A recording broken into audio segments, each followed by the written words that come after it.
కుంభరాశి వారికి మార్చి 9, 10, 11, 12వ తేదీల్లో ఎస్ అనే వ్యక్తి ద్వారాగా మీకు జరిగేది తెలిస్తే మీరు ఖచ్చితంగా ఆశ్చర్యపోతారు. నిజంగా చెప్తున్నానండి. ఈ వీడియో అనేది మీ కంట పడటం మీ పూర్వజన్మ సుకృతంగా మీరు భావించాలి.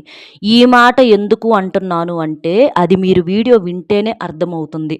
ఇంకో ముఖ్యమైన విషయం ఏంటంటే వీడియోను మీరు పూర్తిగా ఒంటరిగా వినండి. ఒంటరిగా వినే ప్రయత్నం చేసినప్పుడు మనసు ప్రశాంతంగా ఉంటుంది కాబట్టి చక్కగా అంతా అర్థమవుతుంది. చాలామంది వీడియో అంటే ఎక్కువ సమయం ఉంటుంది అని చెప్పేసి ఎలా వింటాం అనుకుంటూ ఉంటారు. అలాంటి వాళ్ళు మీరేదైనా పని చేసుకుంటా ప్రశాంతంగా వినండి. అంటే ప్రత్యేకంగా కూర్చొని వినాలి అనంటే అది ఎవరికైనా ఇబ్బందిగా ఉంటుంది కాబట్టి పని చేసుకుంటా వినే ప్రయత్నం చేసినప్పుడు మీకు పని అవుతుంది. అలాగే మీకు ఇందులో చెప్పేటటువంటి విషయాలు కూడా చక్కగా అర్థమవుతాయి. ఎందుకు అనంటే ఈ వీడియో ద్వారాగా మీకు ఎంతో విలువైనటువంటి సమాచారం అనేది అందుతుంది. ఈ ఎస్ అనేటటువంటి అక్షరం కలిగినటువంటి వ్యక్తి వల్ల మీ జీవితంలో జరిగే మార్పులు చేర్పులు తెలిస్తే మీరు ఖచ్చితంగా ఆశ్చర్యపోతారు. దీనివల్ల మీకు ఉపయోగం ఏంటి అంటే ఖచ్చితంగా ఉపయోగం అనేది ఉంటుందన్నమాట. అంటే అసలు ఏంటి జీవితం ఏంటి, ఎవరు మన ఎవరు బయట, ఎవరిని నమ్మాలి, ఎంతవరకు నమ్మాలి, అసలు ఏది నిజము ఏది అబద్ధము, ఇలాంటివన్నీ కూడా మీ జీవితానికి అనుభవపూర్వకమైనటువంటి మాటలన్నీ కూడా చక్కగా ఈ వీడియోలో ఉంటాయి కాబట్టి వీడియోని మీరు పూర్తిగా వినటం వలన మీకు లాభమే తప్ప ఎటువంటి నష్టం అనేది ఉండదు. మీ భవిష్యత్తుకు ఈ వీడియో అనేది బంగారు బాట అవుతుంది. మీకు చాలా వరకు కూడా అంటే మనకు దేవుడు ఏది కూడా వచ్చి మన ఎదురుగా నుంచొని ఇది తప్పు ఇది ఒప్పు అని దేవుడు చెప్పడు. అది మనకు ఏదో ఒక మనిషి రూపంలోనో ఏదో ఒక సందర్భం రూపంలోనో అవి అలా కొన్ని సంకేతాలు అనేవి దైవ సంకేతాలు అంటారు వాటిని. అలా దైవం మనకు పంపించే సంకేతాలు అన్నమాట. కొన్ని మాటలు అనేవి మన జీవితాల మీద ప్రభావం చూపిస్తూ ఉంటాయి. మనకు అటు తప్పు వైపు పోకుండా సరైన దారిలో నడిపించడానికి ఈ మాటలు అనేవి దైవం పంపినటువంటి మాటలుగా మీరు స్వీకరించి వినటం వలన మీ జీవితం అంతా కూడా ఎప్పుడూ కూడా నిండు నూరేళ్ళు సుఖంగా ఉంటుంది. కాబట్టి పూర్తిగా విని మరికొంతమంది మిత్రులకు కుంభరాశి మిత్రులకు చేరటం కోసం వీడియోకి ఒక లైక్ ఇచ్చి సపోర్ట్ చేయండి. ఇక ఆలస్యం చేయకుండా వీడియోలోకి అయితే వెళ్ళిపోదాము. ఈ కుంభరాశి వారిని మనం చూసినట్లయితే వీళ్ళు వ్యక్తిగతంగా చాలా చాలా మంచివాళ్ళు. వీళ్ళకేంటంటే ఏదైనా సరే ఎవరికైనా సహాయం చేయటం మాత్రమే తెలుసు కానీ ఎవరి దగ్గర నుంచి మళ్ళీ తిరిగి ఏది ఆశించినటువంటి వ్యక్తులు అనమాట వీళ్ళు. అయితే వీరి చుట్టూ ఉన్నటువంటి మనుషులు ఎవరైతే ఉన్నారో వాళ్ళు వీళ్ళని రకరకాలుగా అంటే వాళ్ళ మాటలకు అనుకూలంగా వాళ్ళను మార్చుకుంటూ ఉంటారనమాట. ఇప్పుడు మనం గమనించినట్లయితే వీళ్ళ జీవితంలో ముఖ్యంగా ఎస్ అనేటటువంటి వ్యక్తి పాత్ర అయితే మాత్రం ఖచ్చితంగా ఉంటుంది. అది ఆడవాళ్ళు కావచ్చు, మగవాళ్ళు కావచ్చు, ఎవ్వరైనా కానివ్వండి. అసలు మరి వాళ్ళు బయట వాళ్ళ లేకపోతే అయిన వాళ్ళ అన్న సందేహం మీకు రావచ్చు. వీళ్ళు బయట వాళ్ళు కాదండి, పూర్తిగా అయిన వాళ్ళే. రక్త సంబంధికులు అవ్వచ్చు, లేకపోతే బంధువుల్లో బాగా కావాల్సినటువంటి వాళ్ళు కావచ్చు. ఇట్లా వీళ్ళకేంటంటే ఈ ఎస్ అనేటటువంటి వ్యక్తితో బాగా దగ్గర పరిచయము, దగ్గర అంటే ఇక బంధంలో మనిషి అనమాట. అలాంటి మనిషి అనేవాళ్ళు ఖచ్చితంగా ఉంటారు. అది రక్త సంబంధికులు కావచ్చు, ఏదైనా కావచ్చు, బయట వాళ్ళైతే కాదనమాట. ఆ ఎస్ అనేటటువంటి వ్యక్తి పాత్ర ఎలా ఉంటుంది అనంటే ఒక్క మాటలో చెప్పాలంటే కడుపు నిండినటువంటి మనస్తత్వం అన్నమాట ఆ ఎస్ అనేటటువంటి వ్యక్తిది. అంటే ఎప్పుడైనా సరే ఈ మాట నేను ఎందుకన్నానంటే ఆకలి అయ్యేవాడికి ఆ ఆకలి బాధ అనేది తెలిసిద్ది. కడుపు నిండినోడికి ఏం తెలిసిద్ది ఆ బాధ? ఇప్పుడు పస్తులున్నోడి కంటే తినలేదు కాబట్టి తిని కొన్ని రోజులు కొన్ని నెలలు అవుతాయి కాబట్టి అలాంటి వాళ్ళకి ఆ బాధలు అనేవి తెలుస్తాయి. అంటే ఆకలి బాధ అనేది తెలిసిద్దనమాట. అంతేగాని కడుపు నిండా తినొచ్చి అట్ట కూర్చున్నోడికి ఆడికి తెలీదు. ఎందుకంటే తినేశాడు, పొట్ట ఫుల్ అయిపోయింది, ఇక తెలీదు ఆ బాధ అనేది. అలా ఈ ఎస్ అనేటటువంటి వ్యక్తి కూడా ఏంటంటే కడుపు నిండినటువంటి రకం అనమాట. ఇంకో మాటలో చెప్పాలంటే మోసేవాడికి తెలిసిద్ది బరువు అనేది, చూసేవాడికి ఏం తెలిసిద్ది? నెత్తి మీద పెట్టుకొని మోసేవాడికి ఆ బరువు అనేది తెలిసిద్ది. చూసేవాళ్ళకి ఏముందలే అది ఎంత బరువు ఉంటుంది అని చెప్పేసేసి తేలిగ్గా కొట్టి పడేస్తూ ఉంటారనమాట. అట్లా కొంతమందికేంటంటే దేవుడు మరి దేవుడిచ్చిన అదృష్టాలని చెప్పుకోవచ్చో, గత జన్మలో వాళ్ళు చేసుకున్నటువంటి పుణ్యఫలాలని చెప్పుకోవచ్చో, ఏదైనా కానివ్వండి, వాళ్ళేంటంటే కొంతమందికి ఈ జన్మల్లో సుఖాలనేవి మాత్రమే భగవంతుడు కొంతమందికి రాస్తా ఉంటాడనమాట. అలాంటి వాళ్ళకి ఎంత బాధలు చెప్పుకున్నా కూడా వారికి ఏ మాత్రం కూడా అర్థం కాదు. కడుపు నిండిన రకాలు వాళ్ళకి పస్తులు దేవుడు పస్తులుండటం అనేది రాయల. వాళ్ళ జీవితంలో రాయల. వాళ్ళకెప్పుడు కడుపు నింపటమే రాసేసాడు దేవుడు. వాళ్ళకు బరువులు మొయ్యాల్సిన పని లేదు. బాధ్యతలు మొయ్యాల్సినటువంటి పని లేదు. పస్తులుండాల్సినటువంటి అవసరం లేదు. ఏ జన్మలో పుణ్యం చేసుకున్నారో ఈ జన్మలో అంతా సుఖము, సంతోషము. ఈ యెస్ అనేటటువంటి వ్యక్తులు ఎవరైతే ఉన్నారో వాళ్ళకి అదృష్టం అంతే. ఇక వీళ్ళకేందంటే పక్కనోళ్ళకి ఇంకా అంటే అందరి రాతలు భగవంతుడు ఒకేలాగా రాస్తే ఈ మంచి, చెడు, కష్టము, సుఖము ఇలాంటి డిఫరెన్స్‌లనేవి తెలియవు కదా జనానికి. అలాగా కొంతమందికేంటంటే కష్టాలు రాస్తా ఉంటాడనమాట. అలా ఈ కుంభరాశిలో వాళ్ళకి కూడా కష్టాలనేవి ఎక్కువ శాతం ఉంటాయనమాట. అయితే వీళ్ళు చేసిన పొరపాటేంటంటే, ఈ యెస్ అనేటటువంటి వ్యక్తికి తీసుకువెళ్ళి అంటే ఈ కడుపు నిండిన వ్యక్తికి తీసుకువెళ్ళి ఈళ్ళ కష్టాన్ని చెప్పుకుంటా ఉందామని చెప్పేసేసి వీళ్ళు అనుకుంటూ ఉంటారు. అదే మీరు చేసేటటువంటి పొరపాటనమాట. మీ బాధ ఆళ్ళకెలా తెలిసిద్ది? కష్టం అంటే ఏందో తెలియని మనుషులకు తీసుకెళ్ళి కష్టాలను గురించి చెప్పుకోవటంలో ఏమన్నా అర్థం ఉంటదా? ఒక్కసారి మీరు ఆలోచించండి. ఇలాగా ఈ యెస్ అనేటటువంటి వ్యక్తులకేంటంటే లోకం తెలియని మనుషులు కొంతమందండి, అందరికని చెప్పేసి ఇక్కడ నేను చెప్పటల్లా. మీ జీవితంలో ముఖ్యంగా యెస్ అనే వ్యక్తులు చాలామంది ఉండొచ్చు. కాకపోతే అందులో ప్రత్యేకంగా కొంతమంది ఉంటారు చూడండి. అక్కడ వాళ్ళ గురించి ఇక్కడ మీకు చెప్పటం అనేది జరుగుతుందనమాట. మీరేంటంటే మీ కష్టాలను, మీ బాధలను తీసుకువెళ్ళి వాళ్ళకి చెప్పుకుంటే మీ మనసు తేలిక పడిద్దని చెప్పేసో, లేకపోతే కాస్త మీ మాటకు సరే అని చెప్పేసేసి ఏదన్నా పరిష్కారం చెప్తారని చెప్పేసేసో, మన మనుషులే కదా అంటే మన రక్త సంబంధికులు మనోళ్ళే కదా, మనోళ్ళకి చెప్పుకోకపోతే బయటోళ్ళకి చెప్పుకుంటామా అన్న ఇదితోటో ఇట్లా రకరకాల కారణాలతోటి తీసుకువెళ్ళి మీ కష్టాలను చెప్పుకుంటా ఉంటారనమాట. అయితే ఇక్కడ మీరు మన అనుకోని మీరు అనుకుంటే సరిపోదు మన అని చెప్పేసి. ఎదుటి వాళ్ళు కూడా మిమ్మల్ని అదే మాట అనుకోవాలి. కానీ ఇక్కడ మీరు మాత్రమే ఆ మాట అనుకుంటున్నారు. ఎదుటి వాళ్ళు మిమ్మల్ని పూర్తిగా బయట వాళ్ళకలాగా మాత్రమే చూస్తున్నారు. ఈ రోజుల్లో రక్త సంబంధికులైనా సరే ఎంతవరకో అంతవరకు మాత్రమే ఉంటున్నారనమాట. ఒక మాట చెప్పాలంటే బతికుంటేనే చూడలేకపోతున్నారు. ఈ రోజుల్లో మనుషుల్లో స్వార్థాలు అనేవి అలా విపరీతంగా పెరిగిపోయాయి. వెనకటి రోజుల్లో మనం గమనించినట్లయితే అంటే మన తాతమ్మలు కావచ్చు, అమ్మమ్మల కాలంలో కావచ్చు, ఇలాంటి వాళ్ళ కాలంలో ప్రేమలు, శ్రద్ధలు, అనురాగాలు, ఆప్యాయతలు అనేవి చాలా ఎక్కువగా ఉండేవి. కానీ ఇప్పుడు రోజుల్లో మాత్రం అవి అన్నీ కూడా కనుమరుగైపోయాయి అన్నమాట. ప్రతి ఒక్కరూ కూడా స్వార్థంతో నిండిపోయినటువంటి మనసుతో మాత్రమే ఆలోచిస్తూ ఉంటున్నారు. అయితే మానవత్వం అనేది బ్రతికే ఉంది అనటానికి అక్కడక్కడ కొంతమంది కొన్ని కుటుంబాలు ప్రేమానురాగాలతో అంటే మన వాళ్ళే కదా, మన రక్త సంబంధికులే కదా, మన పిల్లలే కదా, మనవోళ్ళే కదా, మన చుట్టాలే కదా, అది ఇదని చెప్పేసేసి అక్కడక్కడ కొంతమందిలో అంటే చాలా తక్కువ మందితో వేళ్ళ మీద లెక్కేసుకోవచ్చు అంటారు చూడండి. అలా చాలా తక్కువ మందిలో మానవత్వం అనేది కనిపిస్తూ ఉందన్నమాట. కాబట్టే ఈ మాత్రమైన ఈ ప్రకృతి ఇలాగైనా సరే ఉంది అనంటే అక్కడక్కడ మంచి వాళ్ళు ఉన్నారు కాబట్టి. లేకపోతే ఇవన్నీ కూడా భరించలేకే మనకి ప్రకృతి ఏంటంటే రకరకాలుగా మార్పులు చేర్పులు అనేవి చేసి చూపిస్తూ ఉంటుందన్నమాట. ఇలాగా వీరి జీవితంలో ఏంటంటే ఈ యెస్ అనేటటువంటి వ్యక్తి పాత్ర అనేది చాలా బలంగా ఉంటుంది. అంటే వీళ్ళు ముఖ్యంగా వీళ్ళని పట్టించుకోరు. పట్టించుకోకపోయినా సరే అవతల వాళ్ళు అంటే ఈ యెస్ అనే వ్యక్తి మిమ్మల్ని పెద్దగా పట్టించుకోరు. కానీ వీళ్ళు మాత్రం అంటే ఇక వీళ్ళు లేకుండా ఉండలేరు అన్నట్లుగా వాళ్ళకే గొప్పగా ఫీల్ అయిపోయి ప్రతీదీ కూడా కల్లా కపటం లేకుండా చెప్పుకునేటటువంటి ప్రతి మాటకు కూడా వాళ్ళేంటంటే ప్రతీదీ కూడా పెడార్థాలు తీసేస్తా ఉంటారనమాట. కాబట్టి ఎప్పుడైనా సరే కష్టాలు అనేవి ఈ భూమి మీద ఎవ్వరికీ అనేది చెప్పుకోకూడదు అన్న విషయం అనేది అనుభవపూర్వకాలుగా చెప్పటం అనేది జరుగుతుందండి. ఏదైనా సరే మన కష్టం విని మన బాధను అర్థం చేసుకునేవాడు పైనున్నటువంటి ఆ భగవంతుడే తప్ప కిందున్నటువంటి ఈ మనుషులు మాత్రం ఎవ్వరూ కూడా కాదు. ప్రతి ఒక్కరూ కూడా వాళ్ళ యొక్క అవసరాలకు తగ్గట్లుగా ఈ రోజుల్లో కావాలంటే మీరు గమనించుకోండి.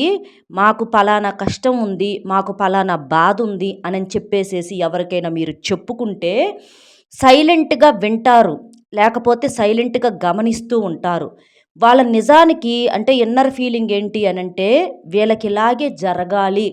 అంటే ఏదైనా అనారోగ్య సమస్యలు వచ్చినియి అని చెప్పుకున్నా, లేకపోతే చేతిలో డబ్బులు లేవని చెప్పుకున్నా, లేకపోతే ఇంట్లో గొడవలు జరుగుతున్నాయి అని చెప్పుకున్నా, లేకపోతే భార్యాభర్తలను కొట్టుకుంటున్నారు, తిట్టుకుంటున్నారని చెప్పుకున్నా, పిల్లలకి చదివిచ్చలేకపోతున్నాం అని చెప్పుకున్నా, మాకు అంటే అనారోగ్య సమస్యలు ఇట్లా ఏదైనా కానివ్వండి, కుటుంబం అన్న తర్వాత రకరకాల సమస్యలనేవి ఉంటాయి. అవి తీసుకువెళ్ళి మీరు వెళ్ళి పరాయి వాళ్ళకు మీరు చెప్పుకున్నప్పుడు వాళ్ళేంటంటే ఫస్టు అంటే పరాయి వాళ్ళంటే బయట వాళ్ళు ఎవరో కాదండి. బంధువులు అని ఉంటారు చూడండి. అలాంటి రాబంధువులేననమాట. అలాంటి వాళ్ళకు చెప్పుకున్నప్పుడు సంతోషపడతారు ఫస్ట్ పాయింట్ ఏంటంటే మీ బాధల్ని మీరు ఎంత చెప్పుకుంటే అబ్బా! వీళ్ళకి బాగా జరుగుతుంది. దేవుడు ఉన్నాడు. వీళ్ళ పాపం పండింది. వీళ్ళకి తగ్గ శిక్ష పడింది. అందుకే వీళ్ళకి ఇలా జరుగుతుంది అనని చెప్పేసి ఫస్టు మీరు ఎవరికైతే చెప్తారో వాళ్ళు బాగా పండగ చేసుకుంటారనమాట. అలా ఎదుటి వాళ్ళకు మీరు సంతోషాన్ని మిగల్చాలి అని అనుకుంటే మీరు మీ కష్టాలను చెప్పుకోండి. అదంతా ఇక మీ ఇష్టాన్ని బట్టి ఆధారపడి ఉంటుందన్నమాట. ఎవ్వరైనా సరే ముందు రక్త సంబంధికులు, తోబుట్టువులు అంటే తోబుట్టువులేంటంటే చావు కోరతారని చెప్పేసి మనకు శాస్త్రాలే చెప్పినయి. ఆ మాట ఏంటంటే అది ఇప్పుడు మేం చెప్తున్నటువంటి మాట కాదండి. శాస్త్రాలే చెబుతున్నటువంటి మాటనమాట.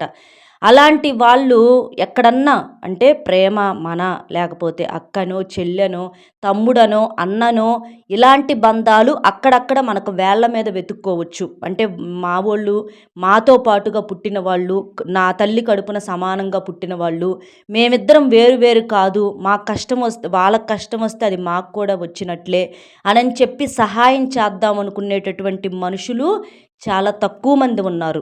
కానీ ఈ రోజుల్లో ఎలా ఉన్నారు అనంటే వీళ్ళింకా పడాలి. వీళ్ళు అసలు ఇంకా బతికున్నారేంటి? వీళ్ళింకా పోతే ఇంకా సంతోషపడదామని అనుకుంటుంటే ఎలాగోలా ఉంటున్నారు, తింటున్నారు, తిరుగుతున్నారు అనని చెప్పేసి ఇట్లా పైకేమో మేము చాలా మంచివాళ్ళం. అసలు మేము ఎవ్వరి మీద పడి ఏడవము. అందరూ బాగుండాలని కోరుకునే వాళ్ళలో మేము ఫస్ట్ ఉంటాము. దైవత్వానికి దగ్గరగా ఉండే మనసు మా మనసు అనని చెప్పేసి పైకి అలా చెప్పుకుంటా కడుపులో మాత్రం ఈర్ష్య అసూయలతో బ్రతికుంటేని చూడలేని తనంతో బాధపడుతూ ఉంటారు. అవి కూడా ఎలాంటి స్థాయిలో ఉంటాయంటే ఈర్ష్య అసూయలు కూడా అవి కూడా ఎక్కువగా ఆలోచించరు. మళ్ళీ అనారోగ్య సమస్యలు వస్తాయేమో అన్న ఉద్దేశంతోటి అది అంటే పాడైపోవాలి అని చెప్పి మనసులో ఒక మాట అనుకొని ఆ విషయాన్ని కూడా వదిలేస్తారు. దాని గురించి కూడా ఆలోచించరు. ఎందుకంటే ఒక విషయం గురించి పదే పదే ఆలోచిస్తే అనారోగ్యము అనే సమస్యలు అనేవి ఒకటి ఉంటున్నాయి కదా, దాని గురించి అది కూడా వదిలేస్తూ ఉంటారనమాట. అనారోగ్య సమస్యలు రాకపోతే పనిగట్టుకొని మరీ వెనకమాల గోతులు తవ్వుతూ ఉంటారు. కాబట్టి ఇలాంటి సమాజంలో ఉన్నాం కాబట్టి అందులో మీ జీవితంలో ఎస్ అనేటటువంటి వ్యక్తి పాత్ర అనేది చాలా బలంగా ఉంటుంది. కాబట్టి మీరేంటంటే మీకున్నటువంటి ఎలాంటి సమస్యలైనా సరే మీరు చెప్పుకోవద్దు. ఎవ్వరికీ చెప్పుకోవద్దు. ఎప్పుడైనా మోసేవాడికి తెలిసిద్ది బరువు. చూసేవాడికి ఎవ్వరికీ తెలీదు. అది అర్థం కాదు. అలాగా ఏదో గత జన్మలో చేసినటువంటి పాపాలు కావచ్చు, తెలిసి తెలియక చేసినటువంటి పనులు కావచ్చు, కర్మలు కావచ్చు, లేదా పితృశాపాలు కావచ్చు, పితృదోషాలు కావచ్చు, ఇట్లా ఏది ఏమైనా కానివ్వండి, ఇట్లా వీరి జీవితంలో ఈ కుంభరాశి వారి జీవితంలో కొంచెం కష్టాల సంఖ్య అనేది చాలా ఎక్కువగా ఉంటుంది. వీళ్ళు ఎదుటివారిని ఏంటంటే మనాతన అని చెప్పేసేసి ఎవ్వరిని కూడా పూర్తి స్థాయిలో నమ్మొద్దు. ఎవ్వరికీ కూడా మీ కష్టాలననేది చెప్పుకోవద్దనమాట. చెప్పుకుంటే మాత్రం మీరు చాలా చాలా ఇబ్బందుల పాలవ్వాల్సిన పరిస్థితి అనేది వస్తుంది. ఈ యెస్ అనేటటువంటి వ్యక్తులు ఎవరైతే ఉన్నారో వాళ్ళు విపరీతమైనటువంటి స్వార్థంతో నిండిపోయినటువంటి మనుషులనమాట. కాబట్టి అలాంటి స్వార్థపరులతో మీరు మీ కష్టాలు చెప్పుకున్న కాసేపు కూసేపు అన్నా సరే తర్వాత అంటే తిప్పి తిప్పి తిప్పి తిప్పి చివరికి మిమ్మల్నే వాళ్ళు తప్పు తప్పు చూసి తప్పు చూపించి మిమ్మల్నే ఇది చేసేటటువంటి వ్యక్తులనమాట. కాబట్టి ఇలాంటి బాధలు అనేవి కాసేపు ఎప్పుడన్నా ఒకసారి అన్నారు అన్నారని చెప్పేసి మీ యొక్క బాధలను కావచ్చు, మీ యొక్క కష్టాలను కావచ్చు, మీరు ప్రత్యేకంగా వీరికైతే మాత్రం చెప్పుకోవద్దు. ఎందుకంటే మీ పతనాన్ని చూస్తుంది మొట్టమొదటిసారిగా మీరు పతనమైపోతే చూడాలి అని కోరుకుంటున్నటువంటి వ్యక్తులు ఈ యెస్ అనేటటువంటి వ్యక్తులేనమాట. వీళ్ళకి రక్త సంబంధికులు, తోబుట్టువులు, మన, తన అనేటటువంటి సెంటిమెంట్స్ ఏవి కూడా ఉండవు. విపరీతమైనటువంటి స్వార్థంతో నిండిపోయినటువంటి మనుషులనమాట. యెస్ అంటే స్వార్థం అనేటటువంటి పేరు కూడా వీళ్ళకి పెట్టొచ్చు. అలాంటి స్వార్థపూరితమైనటువంటి మనుషులనమాట. అలాంటి వాళ్ళకు మీరు ఏది చెప్పుకోవద్దు. అంటే వాళ్ళు ఎంత తెలివిగా ఆలోచిస్తారంటే వాళ్ళు సైలెంట్‌గా ఉండి మీ చేత ఎక్కువగా మాట్లాడిస్తూ ఉంటారనమాట. అంటే అక్కడ మాటలు కూడా వాళ్ళు మాట్లాడితే వాళ్ళ ఎనర్జీ అనేది వేస్ట్ అయిపోయిద్ది. కాబట్టి మాటలు కూడా అంట తక్కువగా మాట్లాడతా ఎదుటి వాళ్ళ చేత చాలా ఎక్కువగా మాట్లాడిస్తూ ఉంటారనమాట. అది కూడా వాళ్ళకి టైం పాస్‌గా వాళ్ళకి ఎవరితోనైనా మాట్లాడాలి అని అనుకున్నప్పుడు మీకు ఫోన్లు చేయటం కావచ్చు, మీలాంటోళ్ళని కదిలించటం కావచ్చు, ఇలాంటివి చేసి వాళ్ళ టైం పాస్‌కి ఉపయోగించుకుంటూ ఉంటారనమాట. అలాంటి వాళ్ళకి తోబుట్టువులు, తల్లిదండ్రులు లేకపోతే ఇంకా ఇంకా అని చెప్పేసి ఇలాంటి బంధాలు ఏమీ ఉండవు. వాళ్ళకు ఉన్నటువంటి నిజమైనటువంటి బంధాల ప్రేమలు ఏది అంటే యెస్ అనేటటువంటి వ్యక్తులకు వాళ్ళ కుటుంబం అంటే వాళ్ళ భర్త కావచ్చు, వాళ్ళ భార్య కావచ్చు, వాళ్ళ పిల్లలు కావచ్చు, వాళ్ళ ముగ్గురిని తప్ప వీళ్ళు మిగిలిన వాళ్ళందరినీ కూడా తోబుట్టువులను కావచ్చు, తల్లిదండ్రులను కావచ్చు, ఎవరినైనా సరే అవసరానికి ఉపయోగించుకుంటూ ఉంటారనమాట. సలహాలు తీసుకొని వాడుకొని ఎదుటి వాళ్ళని పక్కకు నెట్టేస్తూ ఉంటారనమాట.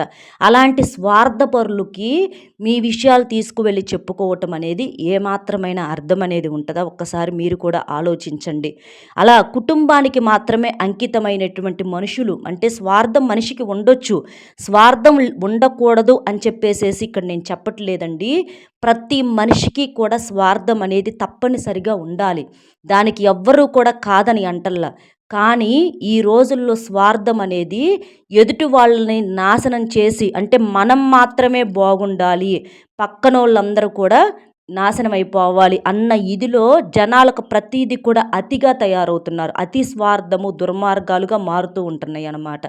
కాబట్టి జనం అలాంటి బుద్ధులతో ఉన్నారు కాబట్టి ఇలాంటి వాళ్ళకి మీ బాధలు మీ కష్టాలు అనేవి తీసుకువెళ్ళి చెప్పి మీరు పండుగ అనేది చెయ్యొద్దు. అలాగే ఇలా చెప్పుకోవటం వలన ఇంకొక మైనస్ పాయింట్ ఏంటి అంటే మీ యొక్క బాధలు చెప్పుకోవటం వలన మీరు ఎదుటి వారికి బాగా చులకనైపోతారు.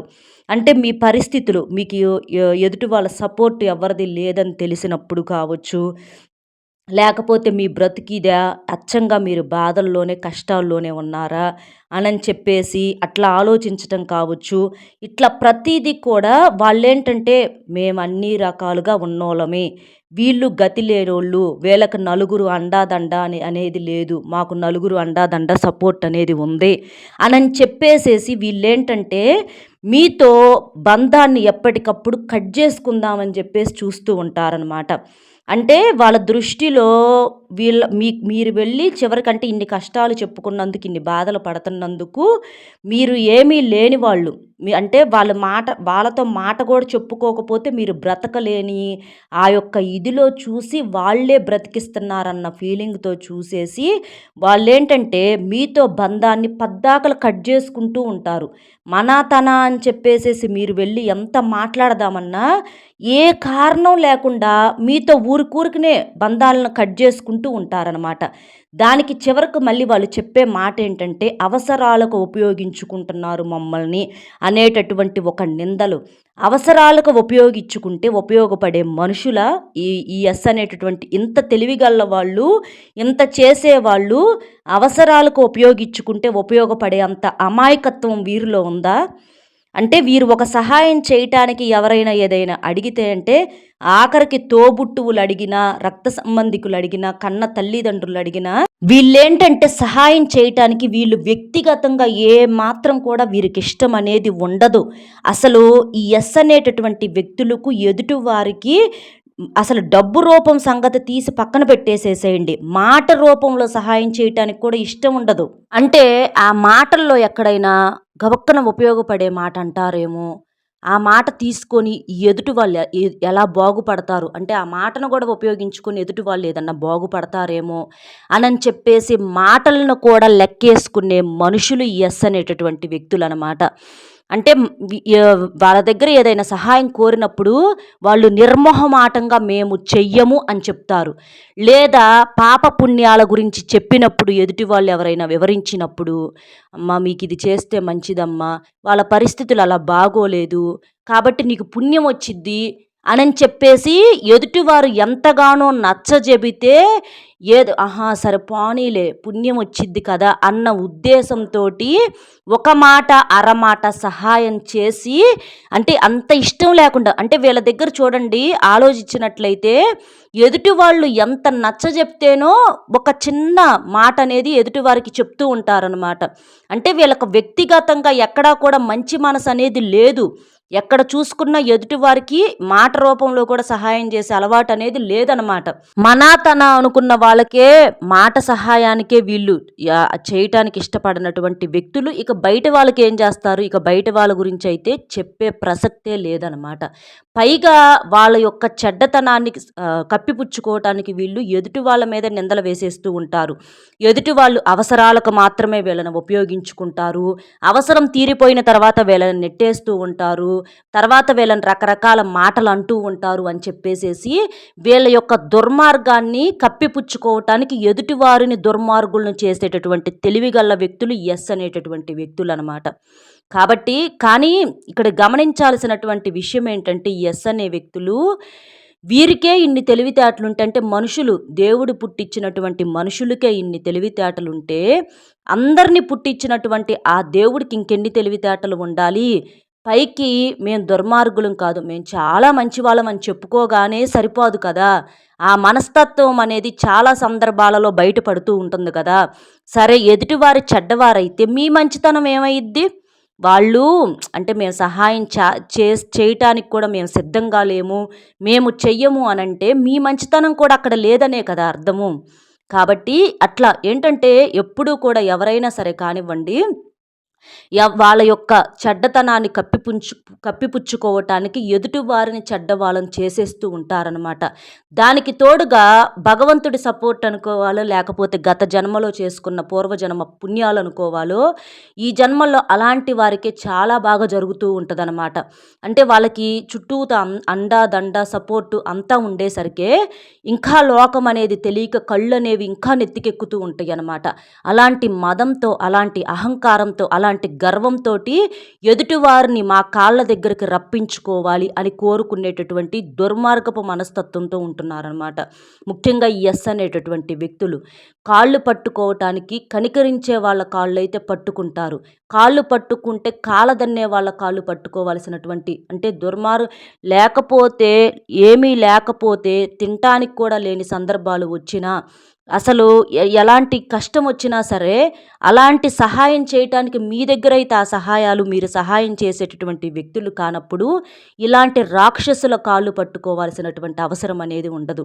కాబట్టి ఇక్కడ మీకు చెప్పేది ఏంటంటే మీరు ప్రత్యేకంగా ఈ కుంభరాశి వారికి ఈ యెస్ అనేటటువంటి వ్యక్తులు ఎవరైతే ఉన్నారో మీ జీవితంలో ఇలాంటి స్వార్థపరులు అలాంటి వాళ్ళ కాళ్ళు మాత్రం మీరు ఎప్పుడూ కూడా పొరపాటును కూడా పట్టుకోవద్దు. అవసరమైతే ప్రాణాలు విడిచిపెట్టుకోవటానికైనా సిద్ధపడండి. కానీ ఇలాంటి దుర్మార్గుల కాళ్ళు పట్టుకోవటం వలన ఎలాంటి ఉపయోగం అనేది ఉండదు. వాళ్ళు మీ అంటే పొరపాటున పుణ్యం కోసమో, పాపం కోసమో ఒక చిన్న మాట సహాయం చేసినా కూడా ఆ మాట మూలానే మీరు బ్రతికున్నారు అన్నట్లుగా వాళ్ళు ఆ బ్రతుకును కూడా లెక్కలు వేసుకుంటూ ఉంటారనమాట.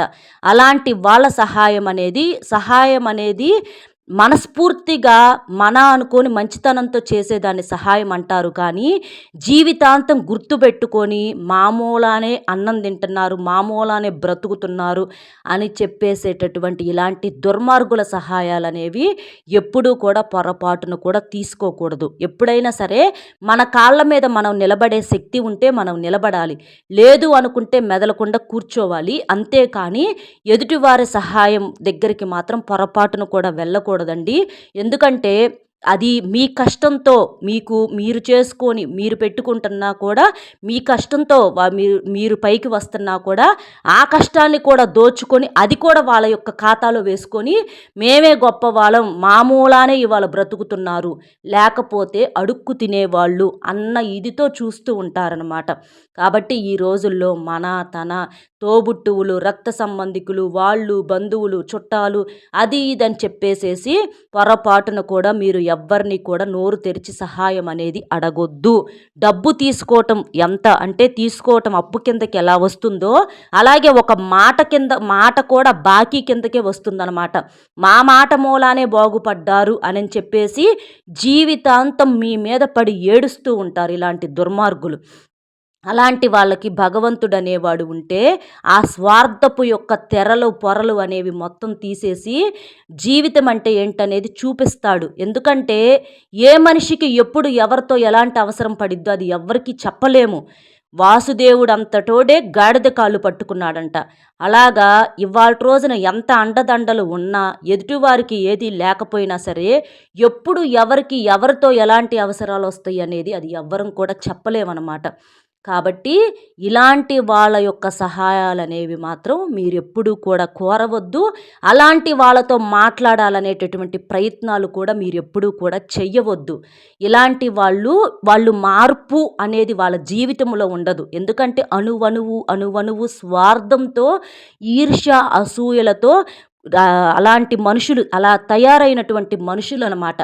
వాళ్ళల్లో మార్పు అనేది ఎప్పటికీ ఉండదు. ఎంత వయసు పెరిగినా కూడా వాళ్ళ దగ్గర మదము, అహంకారము ఇలాంటివి ఎదుటి వాళ్ళ కష్టాలనేవి వాళ్ళకు అర్థం కావు. వాళ్ళ సొంత మనుషులవి తప్ప. అంటే కడుపును పుట్టిన బిడ్డలవి, కట్టుకున్నోళ్ళవి. ఇక అంతే. ఇక ఎవరినైనా సరే వీళ్ళు అవసరాలకు మాత్రమే ఉపయోగించుకుంటూ ఉంటారు. వాళ్ళకు అనుకూలంగా ఎదుటివారికి కూడా సందేశాలు ఇస్తూ ఉంటారనమాట. వాళ్ళ దగ్గరికి ప్రమాదం అనేది ఎప్పుడు ఏ రూపంలో రాకుండా ఎదుటివారిని ఎంతగానో బ్యాడ్ చేస్తూ ఉంటారు. అలాగే అందరికీ కూడా సహాయం చెయ్యొద్దని చెప్తూ ఉంటారనమాట. ఏమన్నంటే మళ్ళీ వాళ్ళే చెడ్డవాళ్ళని చెప్పేసి చెప్తూ ఉంటారనమాట. కాబట్టి ఇలాంటి సైలెంట్గా ఉండేటటువంటి ఎస్ అనే వ్యక్తులు ఎవరైతే ఉన్నారో చాలా చాలా ప్రమాదకరమైనటువంటి వ్యక్తులండి మీ జీవితంలో. దయచేసి అలాంటి వాళ్ళకు మాత్రం ఎప్పుడూ కూడా మీ కష్టాలను, కన్నీళ్లను పొరపాటును కూడా చెప్పుకోవద్దు.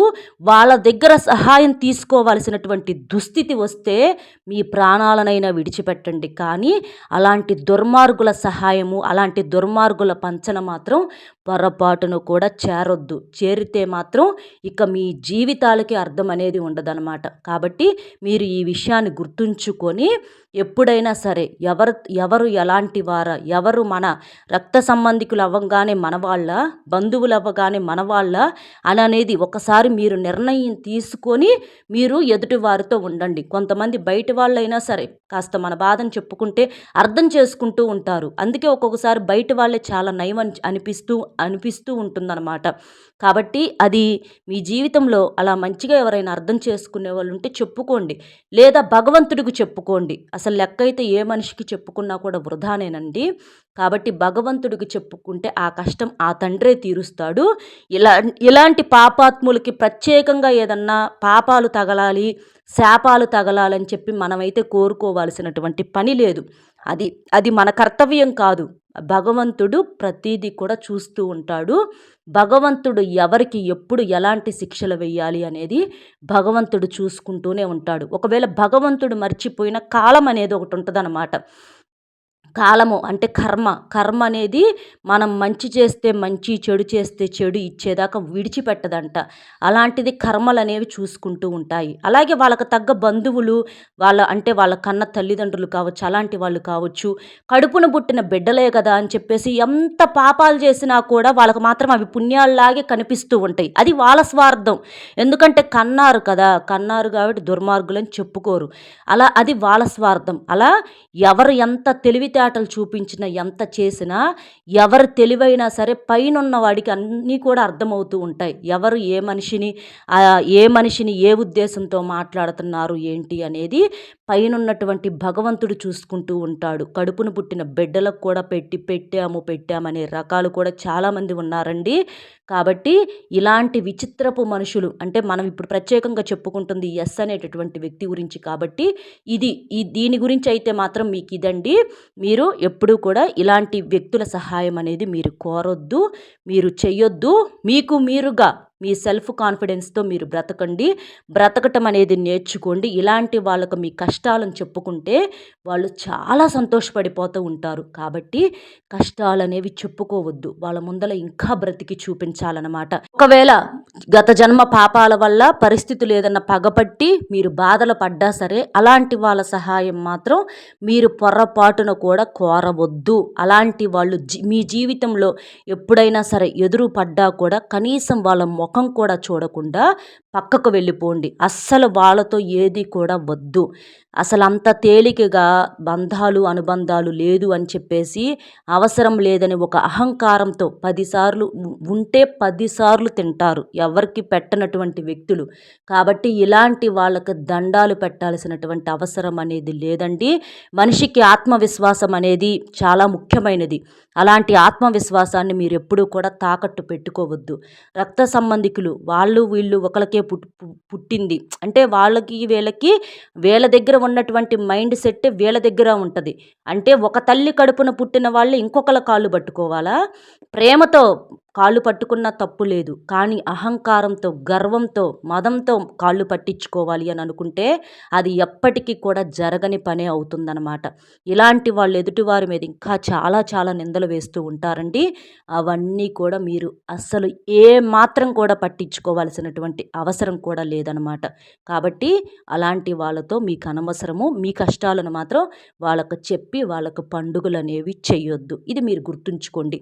ఇదండి ఆ ఎస్ అనే మీ జీవితంలో ఉన్నటువంటి ఆ ఎస్ అనేటటువంటి వ్యక్తి గురించినటువంటి వాస్తవాలు. ఈ వీడియో మీ జీవితానికి సంబంధించి దగ్గరగా ఉంటే తప్పకుండా ఎస్, ఓకే అక్క, అవునక్క అని చెప్పేసి నాకు ఒక కామెంట్ అనేది చేయండి. అలాగే ప్రతి ఒక్కరూ కూడా ఈ వీడియో మీ జీవితాలకు దగ్గరగా ఉంది అని అనుకున్న ప్రతి ఒక్కరూ కూడా తప్పకుండా వీడియోకి ఒక్క లైక్ ఇచ్చి సపోర్ట్ చేయండి. ఎందుకంటే మీరు లైక్ చేయటం వలన ఇంకొంతమందికి వీడియో అనేది చేరి వాళ్ళు కూడా ఉపయోగించుకొని వాళ్ళ జీవితంలో కూడా మార్పులు చేర్పులు చేసుకునే అవకాశం అనేది ఉంటుంది. కాబట్టి మీ లైక్ అనేది సపోర్టింగ్గా ఉంటుంది. లైక్ చేసినప్పుడు కామెంట్స్ దగ్గర హైప్ వస్తుంది. అక్కడ మీ యొక్క పాయింట్స్ అనేవి కూడా యాడ్ చేయండి. అలాగే మీ జీవితాలకు దగ్గరగా ఉండేటటువంటి ఇలాంటి మంచి మంచి వీడియోస్ మీకోసం చేయాలనేటటువంటి ఆసక్తి మాకు కూడా అందించిన వారు అవుతారు మీ యొక్క లైక్ వల్ల. అలాగే మీకు తెలిసిన ఫ్రెండ్స్ ఎవరన్నా ఉంటే వారికి కూడా షేర్ చేస్తే హెల్ప్ అవుతుంది. మొట్టమొదటిసారిగా మన ఛానల్ చూస్తుంటే సబ్స్క్రైబ్ చేసుకొని పక్కనే ఉన్న ఆల్ అనే బెల్ని క్లిక్ చేస్తే నేను పెట్టే ప్రతి వీడియో కూడా ముందుగా మీకు నోటిఫికేషన్ రూపంలో చేరుతుంది.